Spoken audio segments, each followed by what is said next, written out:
क्या हुआ जब भरे मंच से बीच चुनाव में प्रधानमंत्री नरेंद्र मोदी ने किसी के पैर छू लिए।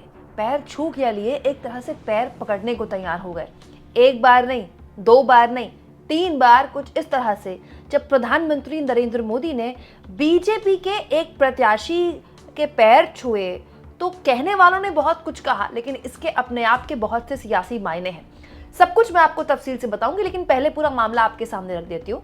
दोस्तों, प्रधानमंत्री मोदी आखिरकार एक बार फिर से दिल्ली के चुनाव में प्रचार के लिए उतर गए। हालांकि इससे पहले उन्होंने केवल 2 रैलियां की थी और उसके बाद उन्होंने कार्यकर्ताओं को संबोधित किया था फोन पर, जो वो करते हैं। तो ये माना जा रहा था कि मोदी ने ऑलमोस्ट पैकअप कर लिया है दिल्ली के चुनाव से। लेकिन आज को जोड़कर दिल्ली के वोटिंग के दिन के लिए केवल 5 दिन बचे हैं, मतलब छठे दिन 5 तारीख को दिल्ली में वोटिंग होनी है। तो ऐसा लगता है कि बीजेपी एक बार फिर से अपने आप को और मजबूती से जनता के बीच रखना चाहती है। इसलिए प्रधानमंत्री मोदी कल दिल्ली में रैली करने के लिए उतरे और सुनने में आया कि हो सकता है कि मोदी की कुछ और रैलियां भी हो। लेकिन इसमें एक बड़ा हैरान करने वाला मामला तब आया जब प्रधानमंत्री नरेंद्र मोदी जब रैली में प्रत्याशियों को इंट्रोड्यूस करवाते हैं जनता के बीच, क्योंकि कोशिश ये की जाती है कि एक ऐसी जगह रैली की जाए जहां पर अलग अलग विधानसभा के 4, 5 या 6, 7 प्रत्याशी इकट्ठा हो। लोकसभा चुनाव में भी यही किया गया था। मोदी कहीं रैली करते थे तो उस इलाके के करीब जितने भी 5-6 सांसद के प्रत्याशी हैं उनको स्टेज में मोदी जी बुलाते थे, फिर उनका नाम लेते थे, उनके लिए वोट मांगते थे। और विधानसभा चुनाव में भी मोदी यही करते हैं। तो ऐसे ही जब रैली में प्रधानमंत्री मोदी से सभी प्रत्याशी मिलते हुए जा रहे थे तो एक प्रत्याशी ने मोदी जी के पैर छुए, जिसके बाद मोदी जी ने सबको हैरान कर दिया कुछ इस तरह का व्यवहार करके। उस प्रत्याशी ने मोदी जी के एक बार छुए पैर, तो मोदी जी ने उनके बैक टू बैक 3 बार कुछ इस तरह से पैर छुए, तो लोग बड़े हैरान हो गए। दोस्तों, ये जो प्रत्याशी हैं ये पड़पड़गंज से बीजेपी के प्रत्याशी हैं, पार्षद रह चुके हैं। रविंद्र सिंह नेगी इनका नाम है, आरएसएस का इनका बैकग्राउंड है।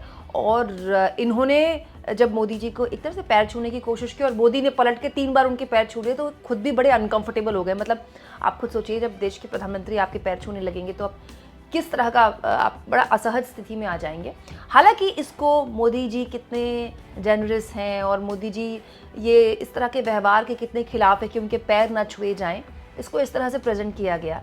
लेकिन दिल्ली में बहुत कुछ दांव पर है दोस्तों बीजेपी का। और दिल्ली में जिस तरह का रैली प्रधानमंत्री ने कल की और रैली में जो बातें बोली, इस बात की तस्दीक करती है कि मोदी इस बात को समझ गए हैं कि अगर 1% इस बार भी बीजेपी हार गई दिल्ली में, क्योंकि आम आदमी पार्टी को तो अभी भी एज है, केजरीवाल तो अभी भी फ्रंट फुट पर खेल रहे हैं और अभी भी केजरीवाल अपनी पिच पर बीजेपी को खिला रहे हैं। बॉल केजरीवाल फेंकते हैं, बैटिंग बीजेपी करती है और उसके बाद कैच आउट भी बीजेपी को अरविंद केजरीवाल ही कर देते हैं। तो अरविंद केजरीवाल की जो बिसात है फिलहाल बिल्कुल ठीक चल रही है। तो बीजेपी ये बात समझ गई है कि अगर इस बार आम आदमी पार्टी से बीजेपी हार गई तो फिर उसके लिए बहुत लंबा वक्त हो जाएगा, वो एक तरह से निर्वासन में चली जाएगी, बहुत लंबा वनवास उसको झेलना पड़ेगा। ऑलरेडी दिल्ली में वो काफ़ी लंबे वनवास में है। तो इसीलिए एक वो जो मोदी जी की छवि है, चौकीदार वाली छवि या मेरे परिवारजनों वाली छवि, उस छवि को यहाँ दिखाने की कोशिश की गई कि मोदी जी देखिए इस तरह के पैर छूने वाली जो चमचागिरी और चापलूसी नेता पसंद करते हैं, उस तरह के तो नेताजी है ही नहीं। मोदी जी एक अलग तरह के नेताजी हैं। हालांकि दोस्तों, यहाँ पर मैं आपको बता दूं, रविंद्र सिंह नेगी मूल रूप से उत्तराखंड के हैं और उत्तराखंडियों की बहुत बड़ी आबादी है।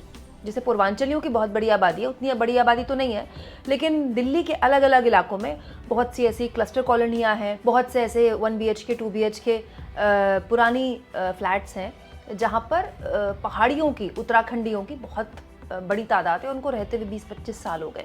ऑलमोस्ट उनकी एक पीढ़ी दिल्ली में आए हुए उसको टाइम हो गया और उनकी जो नई पीढ़ी है उसका जन्म ही यहीं हुआ है। कहने को वो पहाड़ी हैं लेकिन पैदाइशी वो दिल्ली के हैं। तो इन लोगों का एक बहुत बड़ा वोट बैंक है जो शिफ्ट होता रहता है पूर्वांचलियों की तरह। वो विधानसभा चुनाव में अरविंद केजरीवाल को वोट करता है और लोकसभा चुनाव में वो बीजेपी को वोट करता है। बीजेपी चाहती है जो शिफ्टिंग वोट बैंक है ना, जो ऑलमोस्ट 13% से ज्यादा है, जो अरविंद केजरीवाल की ताकत है, उसमें वो सेंधमारी कर ले। और बीजेपी के लिए ये बहुत मुश्किल काम नहीं है दोस्तों। चुनाव आयोग जिस के साथ हो, वोटर लिस्ट में घालमेल के आरोप बीजेपी पर लग रहे हों, खुलेआम पैसे बांट रही है बीजेपी, जूते, कंबल, पता नहीं क्या क्या, और उसको लेकर उसको कोई दिक्कत परेशानी भी नहीं है और उस पर चुनाव आयोग खामोश है। तो बीजेपी के लिए केवल 8% का वोट शेयर बढ़ाना ही है अब, और बीजेपी चाहती है कि वो ऐसा कर ले। हालांकि it's not that easy. Arvind Kejriwal जब मैदान में हो, स्ट्रीट फाइटर, मुझे लगता है कि देश में इस वक्त 2 ही स्ट्रीट फाइटर हैं जो ज़मीन पर उतरकर चुनाव लड़ते हैं। वो है पश्चिम बंगाल में ममता बनर्जी और दिल्ली में अरविंद केजरीवाल। और यही 2 स्ट्रीट फाइटर हैं जो बार बार मोदी को हराते हैं। बार बार मोदी प्रचार करते हैं, चाहे दिल्ली में करें चाहे पश्चिम बंगाल में करें, और बार बार ममता बनर्जी और अरविंद केजरीवाल बीजेपी को हराते हैं। लेकिन मोदी नहीं चाहते कि इस बार कुछ ऐसा हो। दोस्तों, बीजेपी की प्लानिंग ये है कि अगर वो चुनाव हार भी जाए तो वो 2 काम करते, 20 सीटों के आसपास अपनी टैली बढ़ा ले और अरविंद केजरीवाल को नई दिल्ली सीट से हरा दे। इसको लेकर चर्चाएं भी खूब हो रही हैं। अलग अलग यूट्यूब प्लेटफॉर्म में आपने देखा होगा कि अरविंद केजरीवाल क्या अपना चुनाव हार सकते हैं। हालांकि इसको लेकर अरविंद केजरीवाल वक्त से पहले सजग हो गए।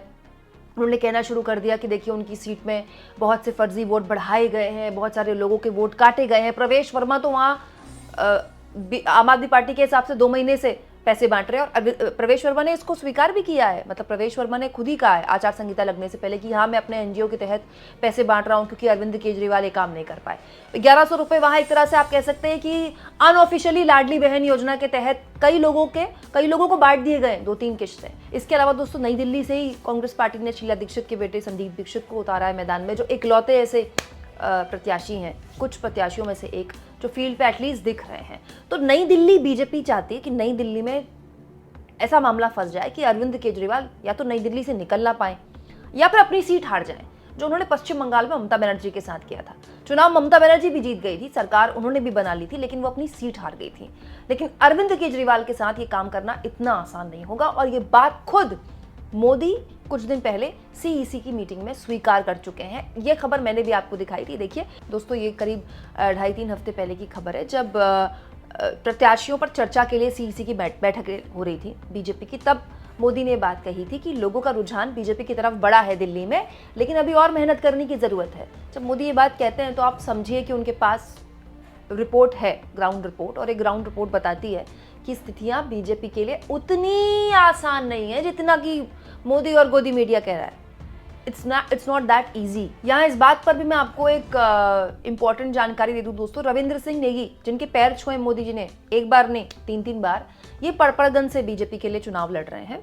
और पड़पड़गंज से पहले मनीष सिसोदिया चुनाव लड़ते थे, आम आदमी पार्टी ने उनकी सीट बदली और अब पड़पड़गंज से अवध ओझा चुनाव लड़ रहे हैं। अवध ओझा सोशल मीडिया इन्फ्लुएंसर कह लीजिए आप इनको, बड़े जाने माना चेहरा है। वैसे तो स्टूडेंट्स को कॉम्पिटिटिव एग्जाम्स की तैयारी करवाते हैं, लेकिन तैयारी करवाते करवाते ओझा साहब खुद नेता बन गए।